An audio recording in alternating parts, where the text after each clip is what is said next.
So, guys, we've talked about this many times on this show. I have a series we've had on the show, several episodes, Deconstructing Zionism. I've spoken many times about my sort of realization, my sort of come to Jesus moment about how we were lied to as kids. We were taught a mythology. And when I say we, I mean the collective, for the most part, Ashkenazi, Western educated we, Jews, in this country. And this started, my dad's generation. So anything post-Holocaust, right? We were very, very indoctrinated and brainwashed. And as I sit here and I look at all of my family and all of my people, of course, are hanging up their Israeli flags and they're go, go, go. And it's very, very devastating to me because I feel like they are all on the wrong side of history. And all I would say, honestly, is I urge people, because it's really, the information is out there. We have access to the information now. We don't need to believe a mythology that Israel was somehow a barren land and didn't bloom until the Jews arrived. And regardless of what people, anybody that's, I would say, my generation or older, so I'm Gen X or older and potentially even younger, we were taught, hands down, Palestinians, that wasn't a thing. We were discouraged from using that term. We were taught that Palestine wasn't a real place. It was never legitimate until it was the state of Israel. All of the people in the area were referred to as Arabs. And the Arabs were, whether or not they were Lebanese or Syrian or Jordanian or whatever they were, whether they were Palestinian, didn't matter. They were all Arabs. And we were taught that Arabs were less civilized, that they were filthy, and that they hated Jews and wanted to kill Jews. We were taught that, like indoctrinated from a very young age. And this level of fear-based and Zionism is what is still governing people like my congresswoman. And I see them put out this sort of sentiment that is just so unbelievably ignorant of facts that we all now are privy to. And there's really no excuse. So for people, and Peter and I were talking about this earlier today, like for me, anybody in Congress, anybody with a platform, anybody who has access to information at this point and does not acknowledge the Nakba and does not acknowledge that Israel is an illegal occupation and does not acknowledge that they're in violation of international law and just keeps waving their Israeli flag, they are one of two things. They are either being willfully ignorant or they're lying. That's it. Those are the choices. That's to every single one of these people, because the information is out there. So to pretend like you don't know that that happened at this point is absurd. You are all on the wrong side of history. And what makes me sad the most for like people in my family that I know are good people and they mean well, but they're just not really educated. They're just repeating the same talking points over and over. And I am against violence. I'm against violence against people in general. It's just not my thing. But my question for people, for like the Zionists, and my mother-in-law was all like clutching her pearls, like, oh my God, they're attacking us. And it's like, yeah, and that's horrible. But the Israelis have been mowing the lawn over in Palestine for decades now, and nobody has cared. And again, this isn't a whataboutism. It's sort of like if we don't understand how we got to this point, and the bottom line is violence begets violence. The level of violence that is necessary in a civilization is determined by the oppressor, not by the oppressed. And my question to the people that are so pro-Israel, my question for you is, what are the people in Gaza supposed to do, right? What are they supposed to do? You just want them to just stay in their little cage and be quiet and accept it. They're not allowed to have outside help from Iran. They're not allowed to, they live and be that way.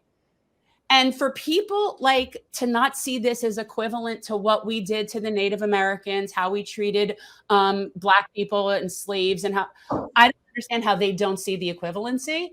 But I'm going to say this, and I am specifically going to say this to Debbie Wasserman Schultz, because you are a liar if you are saying that you don't know the truth about Israel. And you know what? What else? This is the thing. It's a racist state by definition. It's a racist state by definition. That's the facts. If you don't want it to be called that, then actually create a state that's a democracy for all people that live there. So long as if it's an ethnic state, it requires an ethnic cleanse. That is not democracy. You can't have it both ways. Pick one. You want your Jewish state or you want to have a democracy. They're mutually exclusive. It's like Jews for Jesus. And people like her, she knows that it's a bunch of crap. But no, you wouldn't stand up to AIPAC. Oh, let me tell you, she has access to this. She knows this. I am like just beside myself. And for anybody who does not know the history, this is not the time to get into all of it. But needless to say, Israel has no honor.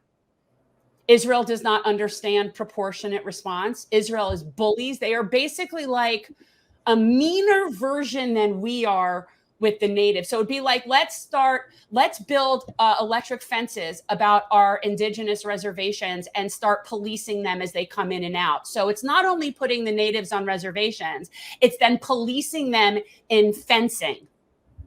And we're not supposed to think of that as somehow racist or apartheid.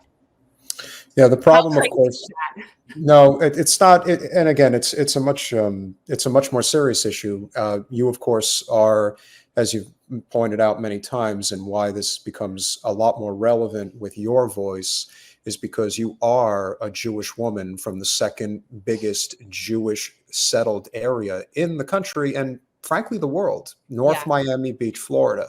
Well, when I was growing up, we were the second largest Jew, and we used to call it the ghetto. I mean, it was a Jewish ghetto. We had more per capita Jews than anywhere but Brooklyn. And that's why I know how these people were raised. And I know that they are taught this. And we were raised racist against Arabs. No doubt about it. They feel superior. That's the way it is. Well, that's an issue for most cultures, anything related to otheringisms and stuff like that. I've always said, the biggest issue that the Jewish community has is that when you purport yourself to be the chosen people, i.e. you are superior by birthright to other people, you're naturally going to have an adverse response from others who will look at that and say, that's not correct. I'm not sure if you're being sarcastic. I'm sure he's being sarcastic. I don't know. Do you know this person? I don't. You've seen them before? I think you have to accept. Seriously, the problem with an ethno state is that you cannot have one without conducting an ethno cleanse. They go hand in hand. Now, if you were to find some place where a bunch of white Jews were literally the only people that ever existed there from the beginning of time, and no one had to move or leave, and they could just set up their little perimeter and be a Jewish state, then fine. Maybe there would be nothing wrong with that. But that's not reality. That's not how that happened. Well, and Ray J, friend of the show, brings up a point about how many kids Israel killed this year alone. Listen, the only thing you need to know is that in the last 48 hours, give or take, there were 100 Jews that were killed, obviously many that were wounded. And of course, the real big issue here is that there were a lot of Jewish women and children that were kidnapped. Send Sean the link. Yes. Okay. Guys, you know what? I've been really digging deep into this for the past couple of years. Like, I made this sort of pact with myself that if I'm going to take this stand, I have to really know my shit. So I have been doing, I've learned more and more, and it gets worse and worse. And it's really very, very unpleasant, which is why most Jews, Western Jews, don't want to hear it, because it's very, very unpleasant. I say it's the equivalent of not just learning Santa Claus isn't real. It's like learning Santa Claus is a mass murderer. Okay. It's very disturbing for Jews to really deal with this. And a lot of people are just not capable mentally of handling that. Thanks for watching. If you want to support our mission to transform politics into service, please like this video, subscribe, follow us on social media, and consider joining our Patreon, where you'll get early access to our interviews as well as other exclusive content. Links are in the description. Peace out.